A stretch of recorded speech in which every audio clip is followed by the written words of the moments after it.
Suscríbete a nuestro canal TVC Play y activa las notificaciones. Este es TN5 Matutino, con Ramón Matute, desde los estudios de noticias Televicentro. 5 de la mañana, 47 minutos. Comienzo con una palabra del cielo para su vida y para la mía. La encontramos en el Evangelio de Juan, capítulo 10, verso 9. Yo soy la puerta. El que por mí entrare será salvo, y entrará y saldrá y hallará pasto.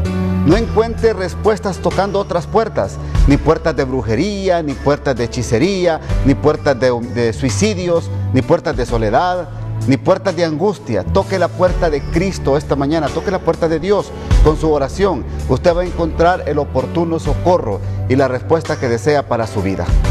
Buenos días, Honduras.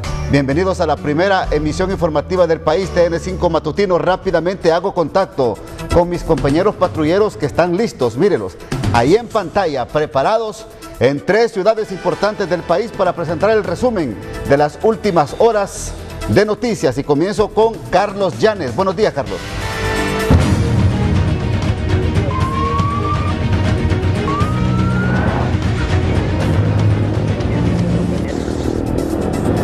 ¿Qué tal, Ramón? Y muy buenos días a nuestros televidentes. Hemos concluido ya la cobertura de la patrulla TN5 de la capital y de inmediato les presentamos el resumen.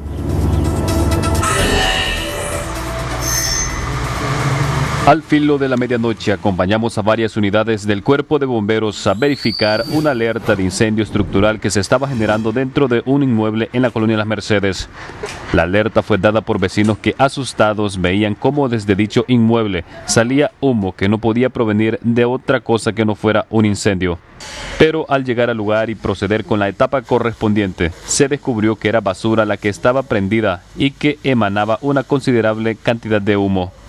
El inmueble no estaba habitado, sin embargo, el incendio siempre representaba un peligro para las casas aledañas, por lo que bomberos decidieron extinguir por completo las llamas causadas por solo basura. Decidimos continuar con el recorrido y así avanzamos a un grupo de jóvenes que aprovecharon la soledad de las calles en la madrugada para pintar en uno de los carriles del Boulevard Fuerzas Armadas la frase con la pregunta ¿dónde está el dinero?, replicando las características de la popular pregunta escrita sobre el puente del Boulevard Suyapa. La indignación que los autores de esta obra sienten por la corrupción los hizo no sorprenderse ante la presencia de la cámara que documentaba lo que hacían, sino que al contrario, mostraron tolerancia al ser grabados, pues al final el objetivo de lo que hacían es que trascienda, expresaron el grupo de unas 10 personas que repasaron en varias ocasiones las letras de gran tamaño escritas con pintura de aceite. Esto fue hecho al final del Boulevard Fuerzas Armadas, a la altura de la colonia San Ángel. Y sin novedades de importancia mayor amanecen las autoridades en la capital debido a la ausencia de incidencias. Sin embargo, los patrullajes y retenes policiales no se detuvieron y se efectuaron como cada noche en lugares estratégicos. Ramón y televidentes, les sugiero mantenerse pendientes porque en un próximo contacto tendremos información de interés nacional, probablemente detalles sobre algo que la mayoría de la población está esperando. Así que pendientes. Vuelvo al estudio, Ramón. Gracias, Carlos. Estaremos atentos a esta importante noticia. Mientras tanto, voy a San Pedro Sula, ya preparada mi compañera Zulma Tomás, a quien saludo esta mañana. Buenos días.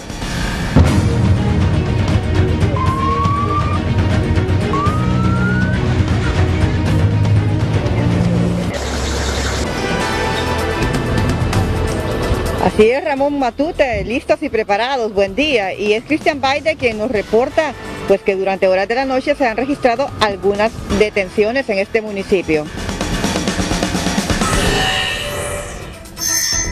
Comenzamos con el resumen de la patrulla TN5 del Valle de Sula con la detención de un supuesto miembro de una estructura criminal en el Progreso Lloro. Una oficial de comunicaciones de la Fuerza Nacional Antimaras y Pandillas detalló sobre la operación. Este sospechoso además tenía las órdenes de captura pendientes y será en las próximas horas que será presentado en los tribunales de justicia de San Pedro Sula.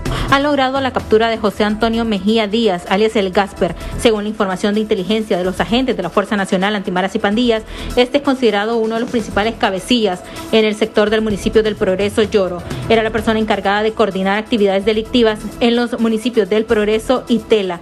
Cabe mencionar que según la información de inteligencia, esta persona está vinculada de manera directa en la fuga de Alexander Mendoza, alias El Porky, considerado uno de los principales cabecillas de esta organización criminal a nivel nacional. En otro operativo montado por la Dirección Policial de Investigaciones, DPI, fue arrestado un ciudadano de nombre Félix Miguel Guerrero Hernández, de 19 años de edad, por quien existía una orden de captura por el delito de portación ilegal de arma de fuego de uso comercial, y a quien los agentes le decomisaron una pistola calibre 40 milímetros con su respectivo cargador, por lo que fue remitido anoche a la Fiscalía de turno para posteriormente llevarlo a los juzgados correspondientes. Este ciudadano fue detenido en una saturación policial efectuada en el sector Rivera Hernández de San Pedro Sula y se presume que pertenece a una estructura criminal organizada según las averiguaciones policiales. Y también el joven Giancarlo Paz Caballero, de 26 años de edad, fue arrestado anoche en el sector de Naco, en la parte oeste de San Pedro Sula, por el delito de posesión para el tráfico de drogas. En un operativo de rutina, agentes de la Policía Nacional Preventiva lo requirieron, encontrándole en su poder varias bolsitas de marihuana, mismas que servirán como evidencia en un futuro juicio por el delito antes mencionado.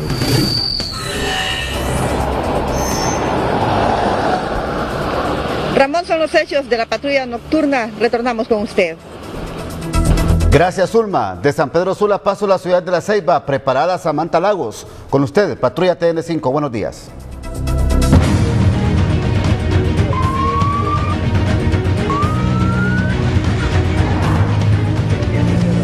Buenos días, Ramón Matute. Buenos días, Honduras. A continuación, Gustavo Bustillo nos relata los hechos más importantes que se registraron durante las últimas 24 horas.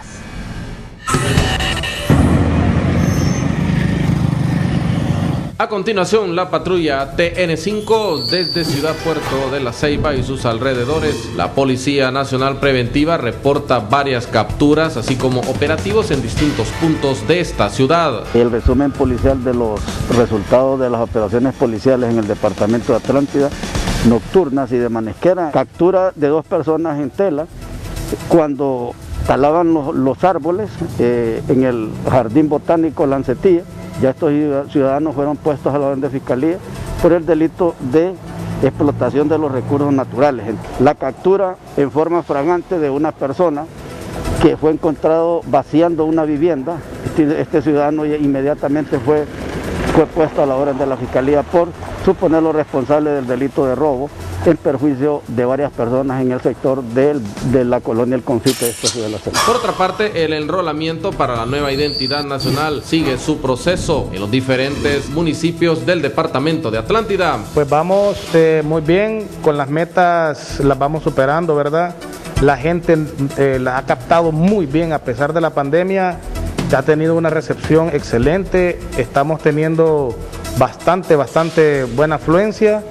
Y estamos invitando, ¿verdad?, a toda la gente de lo que es la aldea El Pino que venga.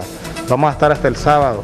Vamos a atenderlo con todo el equipo de bioseguridad y queremos que todos tengan su DNI, todos los mayores de 16 años. Les hacemos una invitación para que se acerquen a la escuela Francisco Morazán y vengan a solicitar su DNI. Y finalizamos informándole a usted que la Unidad Médico de Emergencias UME en la ciudad de La Ceiba sigue realizando distintos traslados prehospitalarios por distintas patologías médicas a través de sus unidades, quienes acuden al llamado a través del 911. Hasta aquí la patrulla TN5. Buenos días.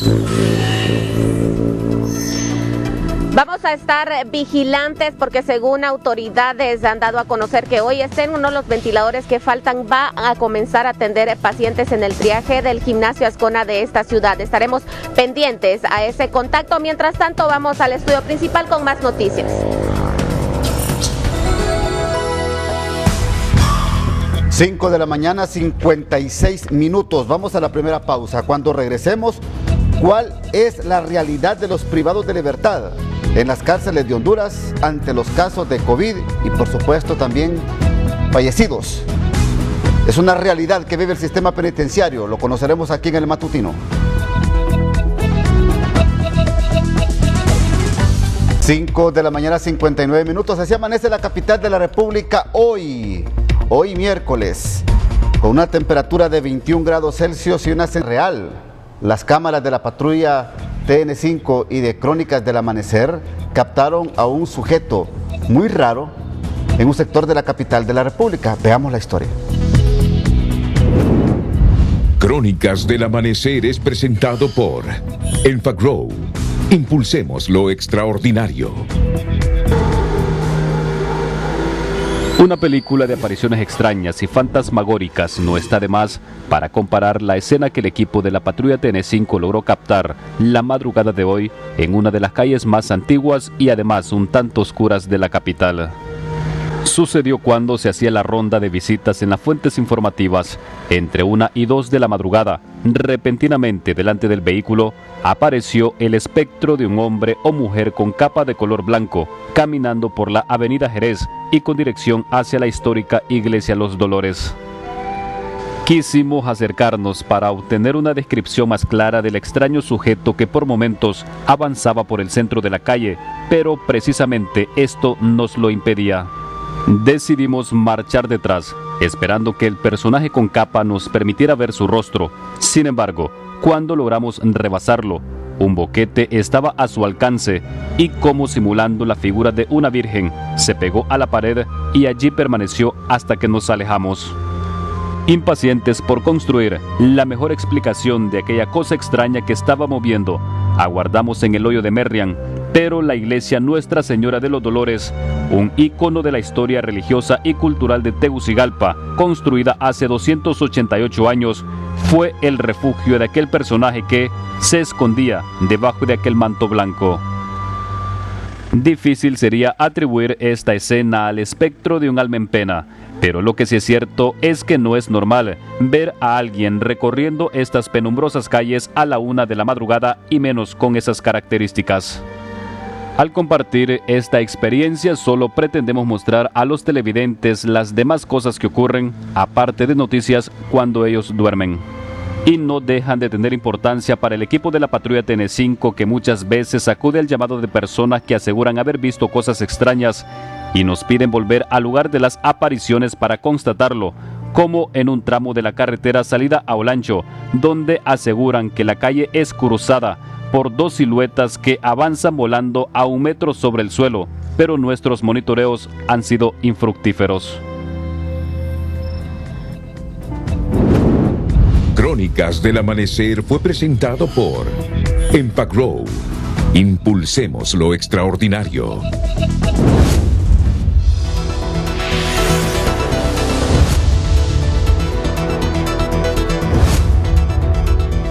Mucha atención a esta noticia de último minuto. Los contagios por COVID-19 en el personal de enfermeros y enfermeras auxiliares roza los 2.000 casos en el país. Ya van 19 fallecidos por la enfermedad.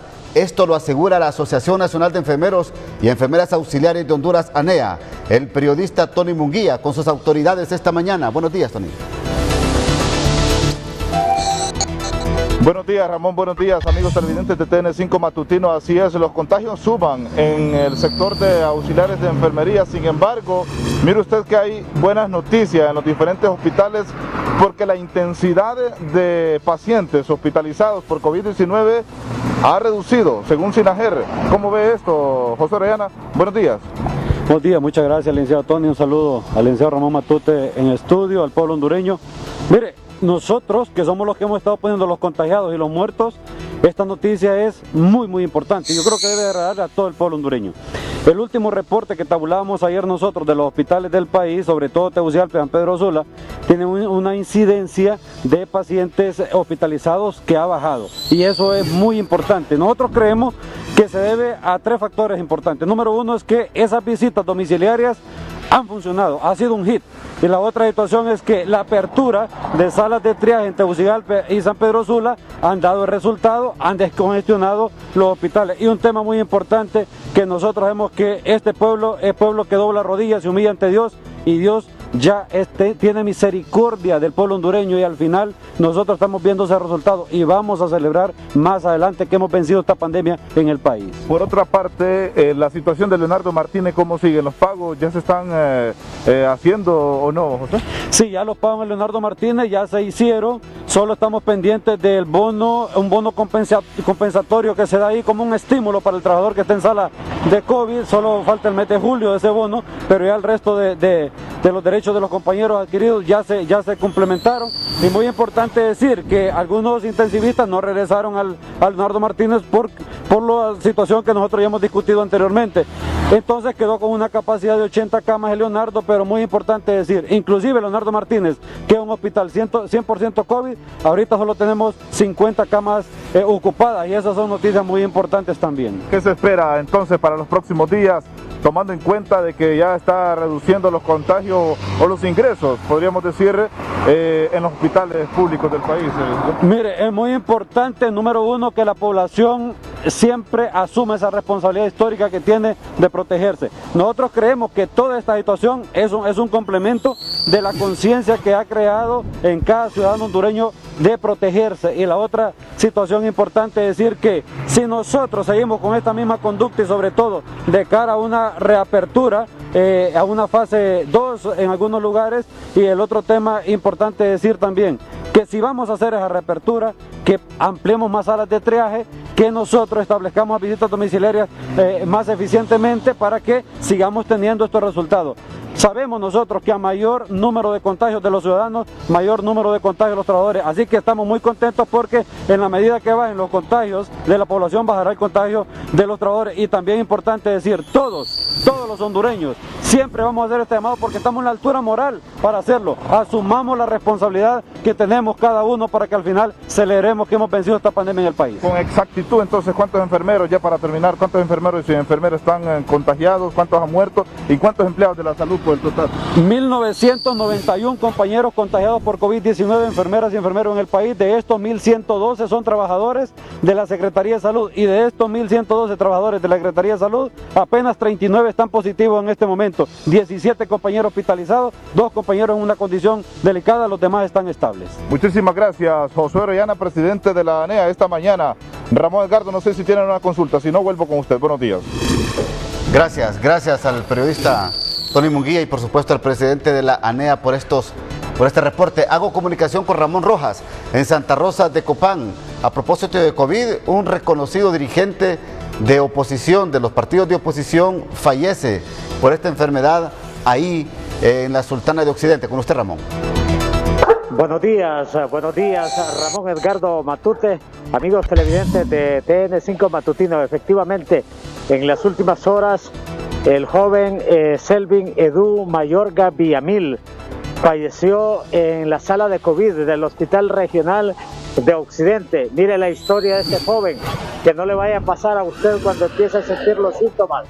Este joven dijo no creer en el sistema, y por ello, a pesar de que desde el jueves anterior empezó a sentir los síntomas, fue hasta el lunes anterior, ya en altas horas del día, que decidió ingresar al hospital. Sin embargo, no le dio tiempo, y ayer el Señor le ha llamado a otro lado y murió a consecuencia, a sospechas del COVID-19.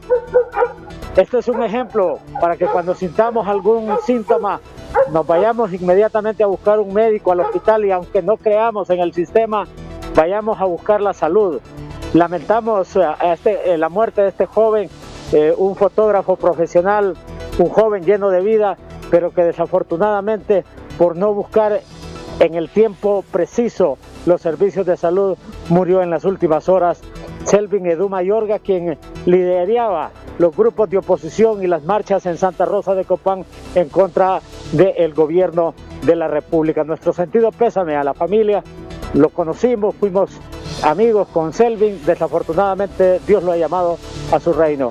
El ejemplo aquí, Ramón, para concluir, es que cuando sintamos los síntomas del COVID-19, asistamos inmediatamente a un hospital, que no nos laven la mente diciéndonos que no podemos ir a un hospital. Con este infortunado informe,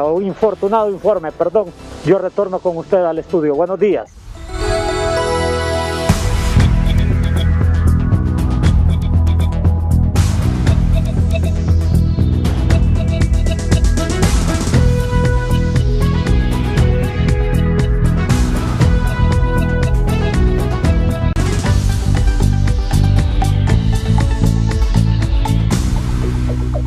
6 de la mañana, 14 minutos, hago comunicación con Omar Valenzuela en Ciguatepeque.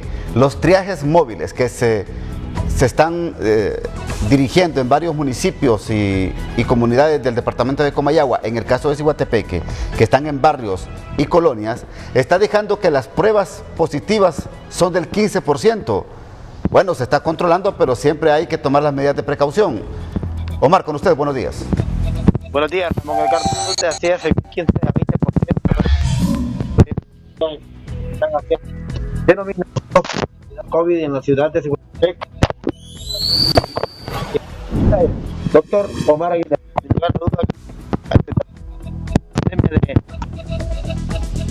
de punto efectivo.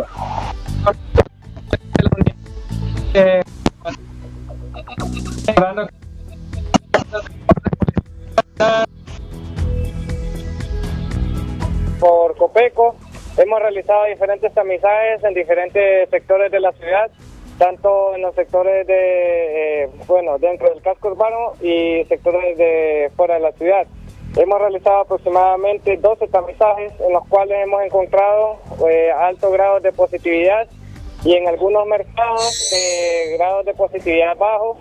Esto quiere decir que los mercados están cumpliendo con las medidas de bioseguridad, las cuales se les dio una capacitación al inicio de la pandemia para que pudieran cumplir con normalidad toda esta situación. Ahora, doctor, a esta hora, ¿qué podemos decirle a toda la población en estas pruebas que están manejando que el 15-20% salen positivas?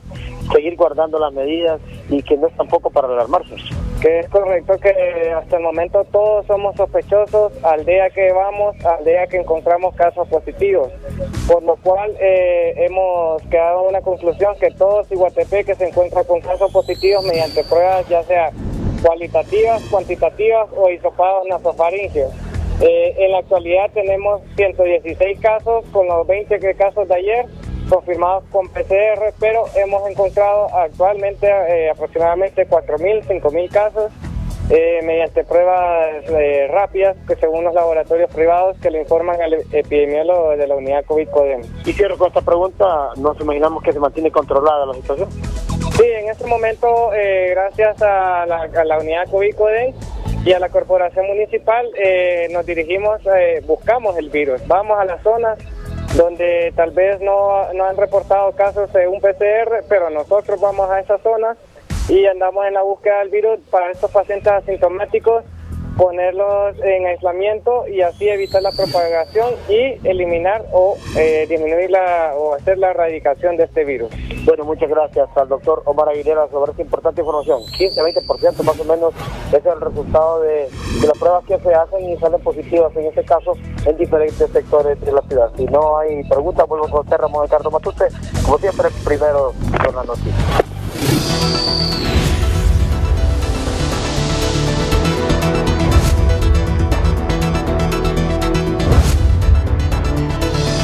Se reporta una persona que muere violentamente esta mañana en un sector de la capital. Carlos Llanes.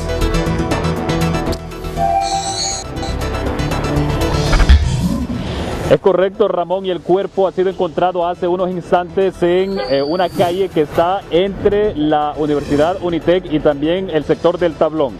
Lamentamos tener que dar esta noticia tan de mañana, donde pues un hombre ha muerto de manera violenta y el cuerpo lo han encostalado y dejado cerca de un contenedor, repito, en el sector del Tablón. Aquí pues las autoridades han llegado y han encontrado en el basurero un plástico y han cubierto pues el cuerpo de esta persona, pues que repito que está además encostalada. Se trata de un hombre, es lo que se puede percibir. En lo poco pues que se puede percibir porque está encostalado el cuerpo.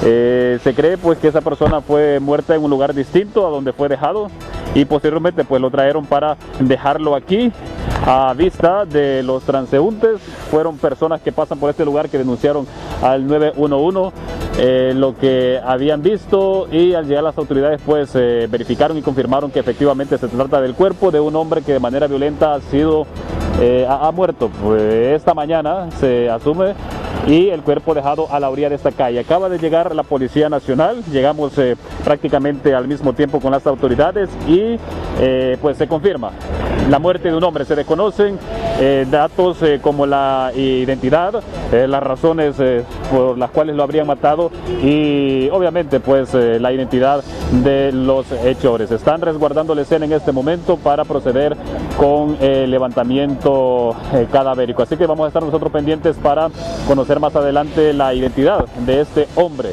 de este capitalino que esta mañana se ha convertido en objetivo de criminales aquí en la capital de la República. Así que pendientes porque probablemente en unos minutos, en unos 20 minutos cuando termine el levantamiento, pues y si anda documentos personales, pues daremos el nombre para darlo de manera pública y que sus familiares pues sepan de las circunstancias lamentables bajo las cuales se encuentra este hombre, repito, en la calle que va hacia la colonia El Tablón. Esto queda aquí muy cerca de la Residencial Honduras y también del sector de Los Pinos. Ramón, vuelvo al estudio.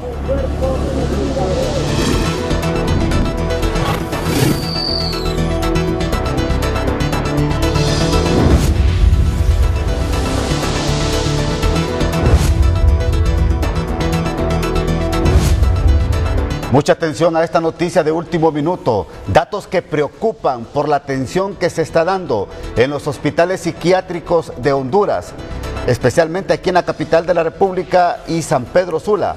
Mire lo que se revela esta mañana. El 70% de los empleados de estos hospitales psiquiátricos han resultado positivos de COVID-19. Otro elemento de preocuparse es que se siguen haciendo ingresos sin hacer las pruebas de COVID a los pacientes en los hospitales psiquiátricos. Además, no cuentan con los mecanismos de bioseguridad correspondientes en el personal que labora ahí, mucho menos los insumos. Están escasos los insumos, denuncian esta mañana en el matutino los sindicalistas, los empleados de los hospitales psiquiátricos. Están también demandando salarios, les deben salarios atrasados y esto también está pegando fuerte en la economía de ellos y en el ánimo para seguir laborando. Estos son datos que nos da a conocer el periodista Tony Munguía con los empleados de los hospitales psiquiátricos y que el gobierno y la Secretaría de Salud deben poner sus ojos y sus oídos ante estas peticiones. Tony Munguía, con usted. Estos son datos, Ramón Edgardo, preocupantes. Se sienten ya agobiados los empleados de los hospitales psiquiátricos del país. Es gran cantidad de contagiados que hay en el interior de estos dos hospitales psiquiátricos a nivel nacional. Don Mario Rojas, hasta usted se contagió. Valga la aclaración, Ramón Edgardo, que este hombre ha vencido el COVID-19. Buenos días, un gusto saludarle, Mario. Buenos días. Dios hizo el milagro con nosotros porque esta es una enfermedad mortal y la Secretaría de Salud no ha prestado la debida atención a los hospitales psiquiátricos porque la verdad de las cosas tenemos más de 70, casi 80 compañeros contaminados y no miramos el horizonte claro con qué es lo que va a pasar. Es preocupante porque nosotros trabajamos con pacientes que son con patologías psiquiátricas y esto complica porque va a terminar sucediendo lo que sucedió en San Pedro Sula con el asilo y después cuando empiecen a fallecer nuestros pacientes vamos a querer tomar acciones porque no hemos sido previsores en esta situación. Nuestros pacientes en su mayoría, casi el 90% más, son pacientes con otro tipo de patología, blancos perfectos para el COVID-19. ¿Y ellos cómo están? ¿Están contagiados algunos también, Marco? Antes de la primera quincena de julio fallecieron 3 pacientes porque supuestamente estaban contaminados de COVID y también se hizo un número igual de traslados a los centros de triaje. Pacientes que quedaron ingresados y todavía tenemos la sospecha de que hayan sido contaminados con COVID.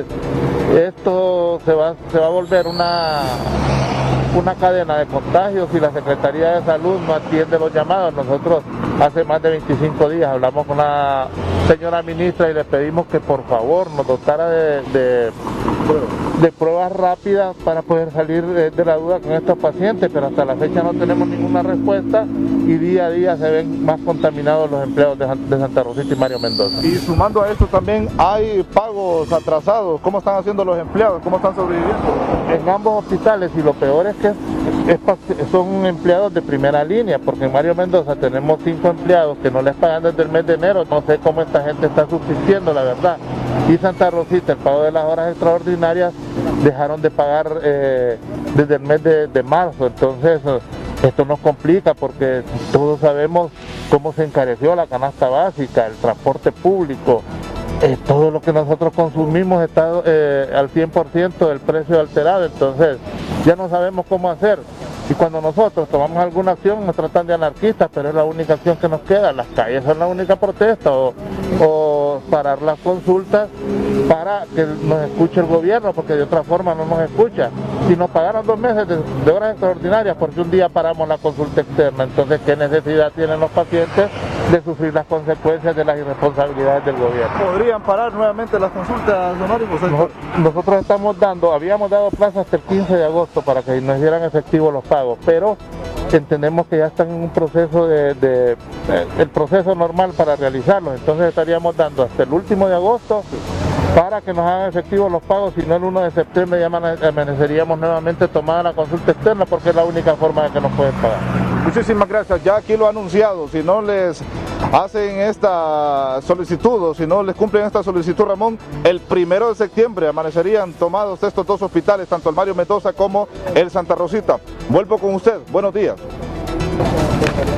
Bueno, es lamentable esta noticia porque debería de llamar la atención de la ministra de Salud, Alba Consuelo Flores, de las autoridades sanitarias del país, del gobierno mismo. El 70% de los empleados de los hospitales psiquiátricos han dado positivo a COVID-19. 1. 2. Siguen atendiendo pacientes sin las respectivas pruebas de COVID-19. Es decir, que si un paciente llega al hospital a ser atendido, o es el que puede ser positivo de COVID, o puede ser la persona que lo está atendiendo en el hospital psiquiátrico que también puede resultar positivo de COVID y propagar el contagio de la enfermedad. Yo creo que hay que poner atención a lo que están denunciando. Es tiempo de poner atención a lo que denuncian los empleados de los hospitales psiquiátricos de Honduras. No tienen insumos para hacer sus trabajos, no tienen los mecanismos de bioseguridad para hacer sus trabajos, no tienen el pago correspondiente de su salario para seguir haciendo su trabajo. Entonces, ¿en manos de quién están los empleados de los hospitales psiquiátricos? ¿En manos de la divina desesperanza o de la divino olvido? Hay que darle respuestas esta mañana, como lo han denunciado aquí en el matutino. Paso a San Pedro Sula con la periodista Zulma Thomas, que también hay noticias positivas. Se ha reducido los contagios de COVID. Bueno, hay que decir que estamos en etapa de meseta, como lo dijo el doctor Carlos Umaña aquí en el matutino, Zulma, pero que nos expliquen los expertos cómo se mantiene esta tendencia de COVID en el departamento de Cortés y específicamente en San Pedro Sula. Con usted.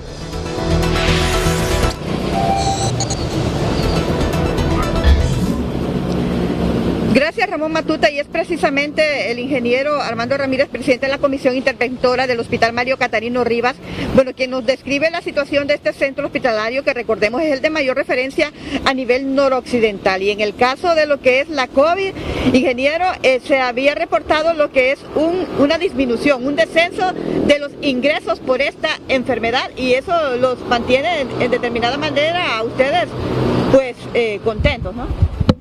Buenos días, sí, en efecto, el Hospital Mario Catarino Rivas ahorita cuenta con más o menos el 55% de su ocupación normal. Ahorita contamos con 36 pacientes en la sala de adultos y 7 en pediátricos. En la noche de ayer tuvimos 2 decesos registrados. Sin embargo, igual hay turnos que estamos recibiendo hasta 6 ingresos de pacientes, ya sea del interior del país o del mismo Valle de Sula.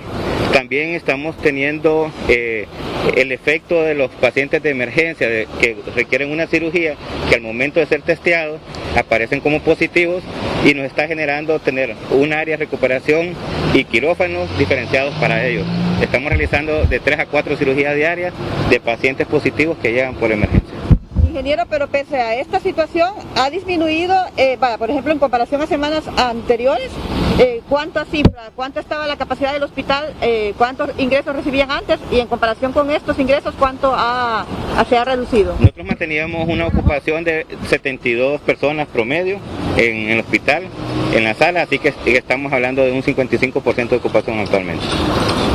Y hay camas disponibles, entonces eso significa que hay camas disponibles. ¿Qué mensaje hacen la prevención? Porque ¿a qué aducen ustedes se debe esta reducción en cierto caso? ¿Es que la población no quiere llegar al hospital o realmente está bajando ya la cifra de contagio? Bien, sí tenemos camas disponibles, tenemos equipo disponible, tenemos personal listo para la atención. Sin embargo, el resto del hospital, de las otras patologías, comienza a llenarse, las emergencias comienzan a llenarse por pacientes descompensados, pacientes de trauma, así que no es el miedo de llegar al hospital. Pensamos que los triajes nos han apoyado mucho a poder hacer esa detección oportuna y también la población, imaginamos que está tomando sus medidas y tomando más conciencia y eso nos está ayudando a mermar la hospitalización de pacientes COVID. Bueno, muchísimas gracias, ingeniero Armando Ramírez, presidente de la Comisión Interventora del Hospital Mario Catarino Rivas. Y bueno, ya ha escuchado usted, Ramón y amigos televidentes de TN5 Matutino, cuál es la situación hasta este momento en dicho centro hospitalario. Ramón, con usted a la capital del país. Gracias, Zulma, muy amable. Imagínense que está diciendo el interventor que de 72, que es el promedio de ocupación de camas en el Catarino Rivas, se ha reducido al 55 el promedio de ocupación, es decir que hay disponibilidad de ocupación en el Mario Catarino Rivas en la sala COVID. Estamos hablando de la sala COVID. Es una noticia agradable tomando en cuenta lo que ha sufrido el departamento de Cortés y también la red hospitalaria de San Pedro Sula, principalmente Leonardo Martínez, el Mario Catarino Rivas y el Instituto Hondureño de Seguridad Social. Noticia positiva esta mañana. Sigamos como población atendiendo los llamados y las recomendaciones que realiza el SINAGER en sus comunicados. Hago comunicación con Melvin Fernando Paguada. Está preparado Melvin Fernando Paguada con el exfiscal Edmundo Orellana para hablar de diferentes temas esta mañana. Contigo, Melvin.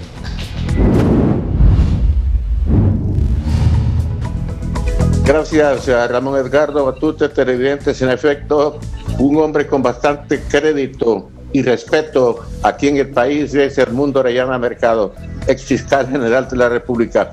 Abogado Orellana Mercado, según su punto de vista, ¿por qué se ha viralizado tanto esa frase, dónde está el dinero a nivel nacional y también hasta se ha internacionalizado? ¿Dónde está el dinero?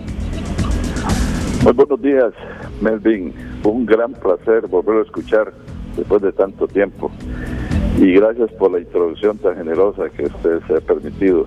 Bueno, pues esa es una pregunta que todo el mundo se hace y que está incluso ya inscrita a nivel internacional con el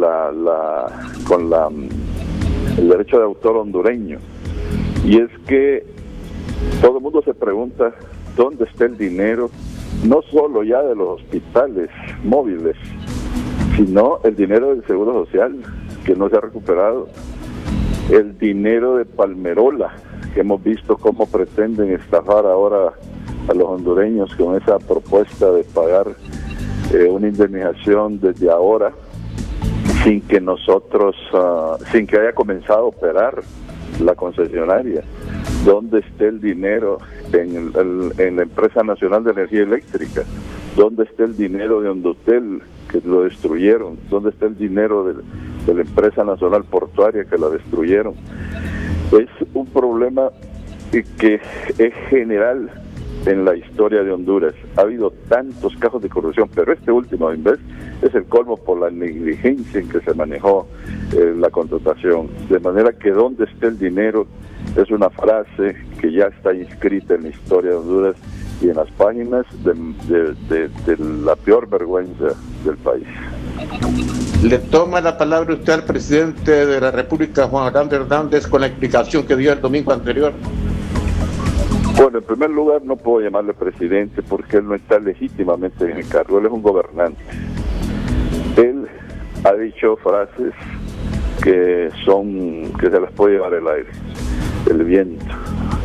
Lo que haya dicho no es creíble, porque ese dinero de Invest es evidente es evidente que no va a regresar, es evidente que se aplicó en compras inadecuadas, es evidente que vamos a perder ese dinero y que nos va a hacer mucha falta para atender esta pandemia del virus.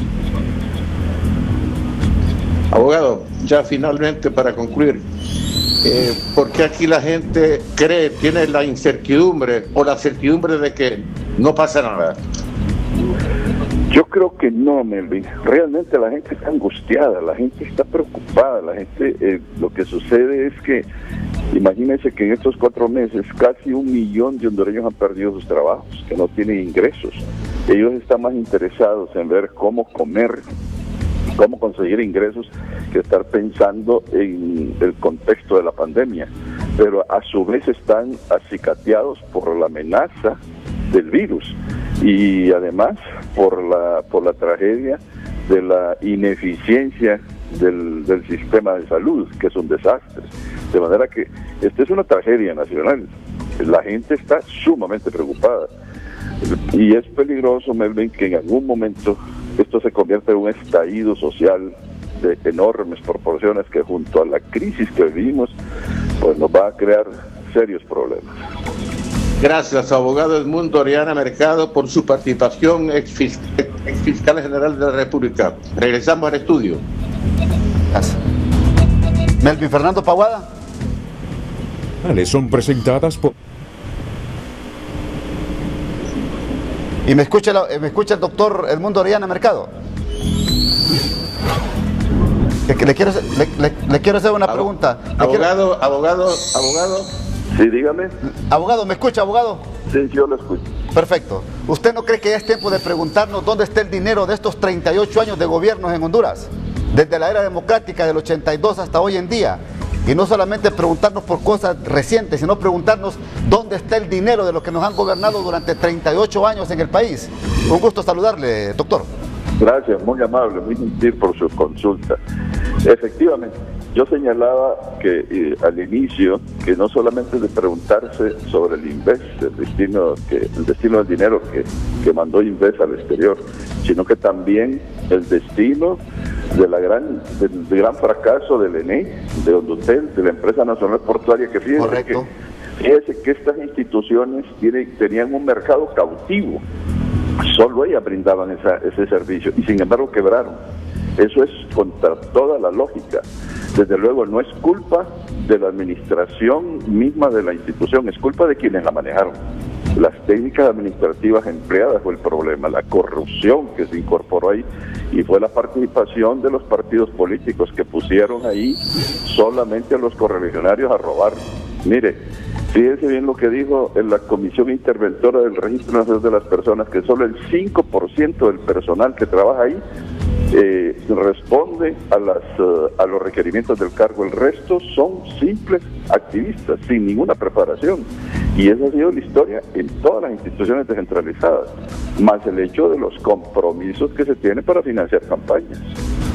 Sí, una corrupción que se ha metido hasta las vértebras de esta endeble democracia en el país, doctor. Y usted ha dado ahí en el punto.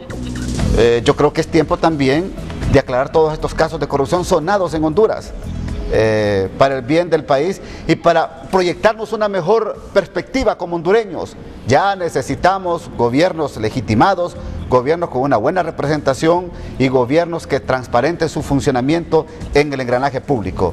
Gracias, doctor. Unos 15 segundos, por favor, para que se despida, doctor Edmundo Orellana. Bueno, muy gentiles por la llamada y desde luego yo comparto totalmente sus apreciaciones y espero que el pueblo hondureño en las próximas elecciones, como usted acaba de señalar, sepa escoger, sepa votar, sobre todo los diputados, que nosotros lo que tenemos ahí, con salvo honrosas excepciones, son verdaderamente irresponsables. Así es que yo los invito a reflexionar en el voto y que piensen que quien va a estar en el Congreso Nacional están depositando el futuro de sus hijos, de sus nietos y de su familia. Muchas gracias, Matute. Gracias, doctor. Gracias, Melvin Fernando Paguada. Esta es una toma de nuestro patrullero del aire de lo que está pasando en el Zonal Belén. A partir de hoy, 8 de la mañana, ya pueden los vendedores ambulantes, los vendedores en las afueras, estacionarse ahí y comenzar a activar la economía en la zona. Ya hay permiso de SINAGER, Ya hay permiso de las autoridades competentes. A cuidarse, por favor. A cuidarse. Seamos conscientes. El COVID-19 no es un juego, señores. Tengan mucho cuidado, por favor. Utilicen su mascarilla permanentemente. Y todos los mecanismos de bioseguridad. Hago comunicación vía Zoom con la doctora Miriam Aguilera de Castellanos, expresidenta del Colegio de Microbiólogos y Químicos de Honduras. A propósito, hay subresultados, podríamos decir. No son reales estos resultados dados en las últimas horas o durante toda esta pandemia por el SINAGER en cuanto a contagios confirmados de COVID y fallecidos. Doctora, es un gusto tenerle. Buenos días. Buenos días.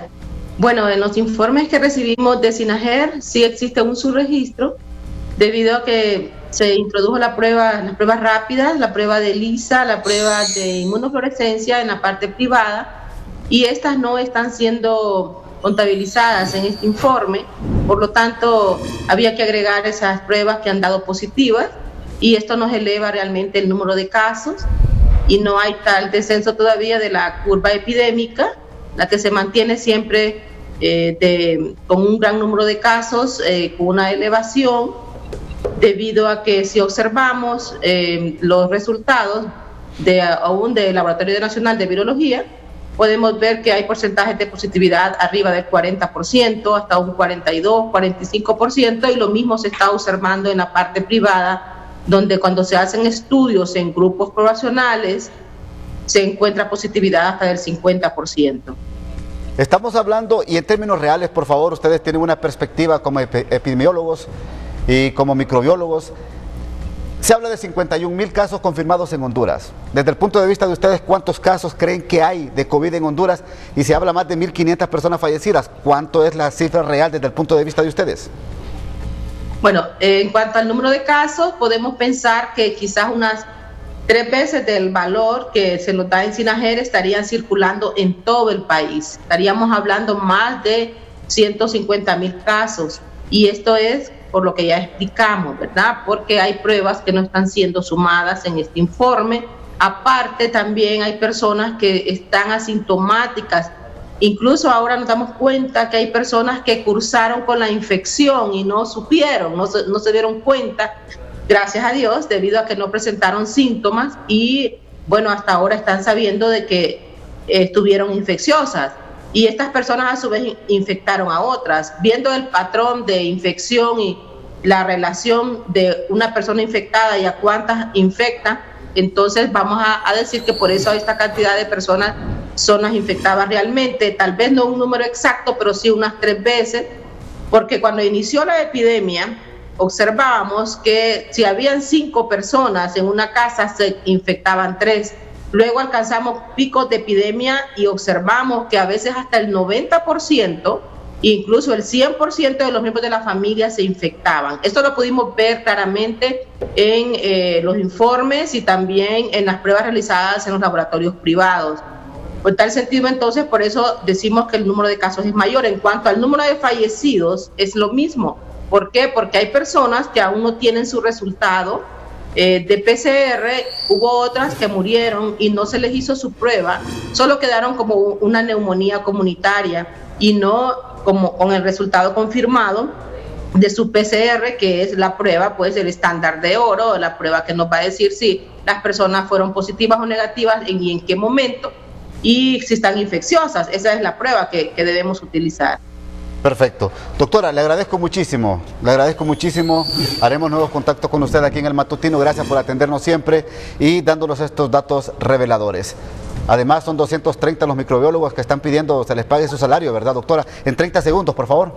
Es correcto, ellos tienen hasta 2-3 meses de estar laborando en el país y en el departamento de Cortés tienen un comunicado donde han solicitado el pago inmediato y tienen toda la razón. Son microbiólogos que han viajado de otros departamentos a trabajar a Cortés, tienen que pagar su vivienda, su alimentación, por lo tanto pedimos a las autoridades competentes, como Colegio de Microbiólogos, ¿verdad?, como vocera, de que se haga el pago inmediato de estos colegas. Gracias, doctora Miriam Aguilera de Castellanos, muy amable. Hago comunicación con Edgardo III, la situación de los privados de libertad en estos momentos ante la pandemia del COVID-19. Con usted.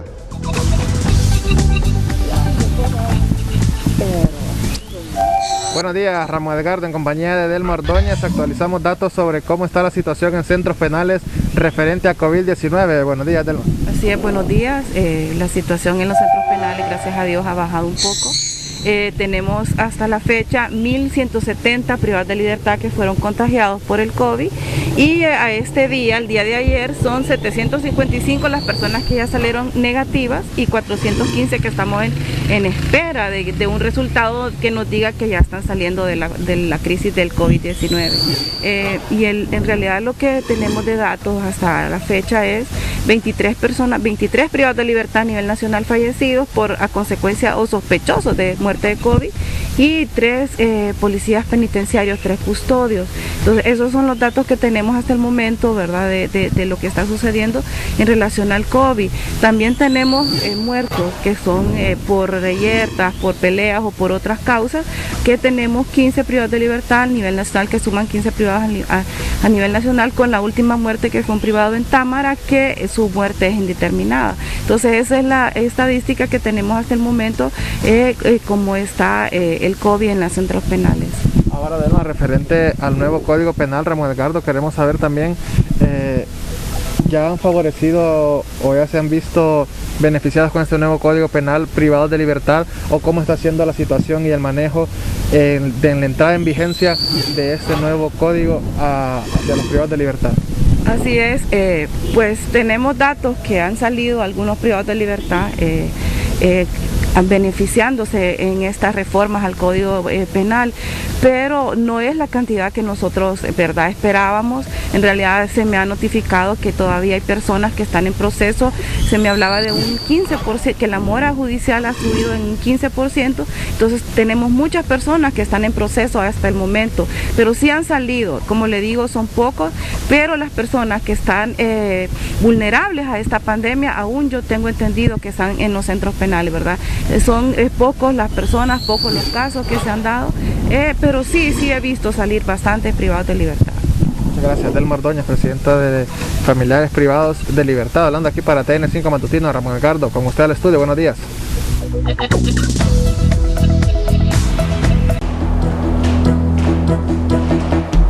Hola, ¿qué tal? Feliz mañana de miércoles. Mire con las noticias que voy a iniciar. El Centro Meteorológico de Estados Unidos está previendo la formación del fenómeno climático La Niña, que está ligado al Niño, que se ha mantenido neutro entre este mes de agosto y el mes de octubre. Hay que recordar que este fenómeno está ligado a abundantes lluvias, a inundaciones. Entonces quiere decir que si se cumple este pronóstico, tendríamos un segundo semestre bastante intenso, con fuerte actividad lluviosa, y por ende ahí vienen también otros problemas ligados. Estamos tras la pista ya de un fenómeno, es una onda tropical que se ha vuelto un disturbio, se está moviendo rápidamente hacia el oeste-noroeste, y luego al ingresar a las aguas cálidas cercanas a Centroamérica va a comenzar ese desplazamiento a decrecer un poco, y ahí puede tener la formación, porque en altura tendrá pues vientos que le van a favorecer. Ya sea que se desarrolle como una depresión tropical o no, nos va a dejar fuerte actividad lluviosa a partir del viernes, sábado y domingo sobre nuestro territorio. Y lo que estamos viendo es el huracán Genevieve, que tiene vientos de 185 kilómetros por hora con rachas superiores. Este fenómeno ayer lo tuvimos en categoría 4 en la escala Saffir-Simpson, hoy está en categoría 3, es decir que se ha degradado una categoría, pero sigue siendo un huracán intenso. Y sobre nuestro país, este es el desarrollo de algunas tormentas en las últimas horas, y que los mapas satelitales han estado registrando.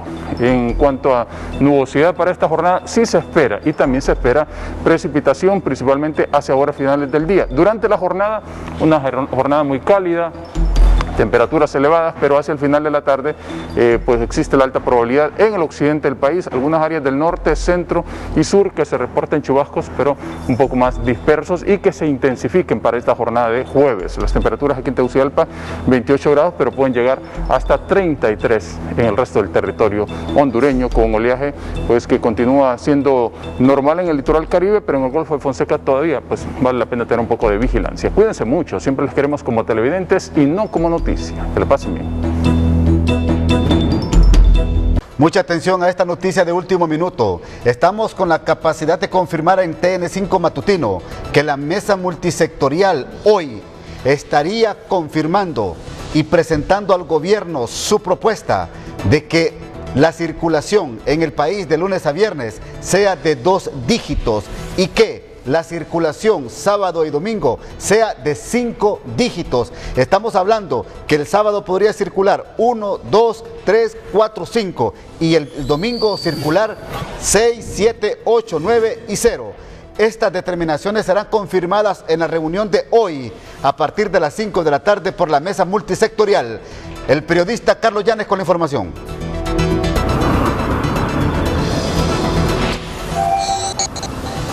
Así es, Ramón. Bueno, esa introducción que usted ha hecho en este momento nos la confirma esta mañana o ahonda aún más en el tema el secretario del ANDEP, el ingeniero César Chirinos, a quien pues de inmediato le consultamos qué consideran ustedes, la mesa multisectorial, que ya es necesario pasar a una siguiente fase, con 2 dígitos por día y trabajar y reaperturar los fines de semana. Muy buenos días. Sí, hola, muy buenos días, licenciado Llanes, muy buenos días, amigo licenciado Matute. Pues efectivamente quiero decirle que hoy vamos a seguir avanzando en los consensos y vemos muy oportuno seguir avanzando en la fase correspondiente, siempre y cuando sigamos canalizando los protocolos necesarios de bioseguridad en los diferentes lugares. Por ejemplo, necesitamos oxigenar la parte del turismo, necesitamos oxigenar las empresas avícolas, y ese es el motivo el cual que nos ha llevado a hacer propuestas contundentes, como por ejemplo la apertura del sábado y domingo. Se está perdiendo más del 15% en este tipo de empresas, y en la parte del turismo estamos hablando que podemos perder más de 150,000 empleos. Entonces es el momento oportuno de motivarlos a través de seguir avanzando en esto, y como lo manifestaba usted, seguir con 2 dígitos para la próxima semana de lunes a viernes. Hemos alcanzado algo importante. En este momento que hemos estado aquí con usted, hemos observado que la mayoría de ciudadanos han adoptado el uso de la mascarilla, y eso nos hace a nosotros motivarlos también a seguir avanzando, porque el pueblo hondureño quiere noticias buenas, quiere noticias interesantes. Necesitamos reapertura de restaurantes, necesitamos apertura de gimnasios, y así gradualmente seguir movilizando la parte económica. Yo creo que cuando tenemos economía, tenemos buena salud, y aquí sabe que en esta pandemia hemos tenido problemas ya de salud mental, problemas físicos y problemas en nuestros bolsillos. Ingeniero, ratifiquemos el momento cuando esto ya va a entrar, ya lo tiene pronosticado para la siguiente semana, esto para que la población hondureña empiece a planificar ya sus actividades.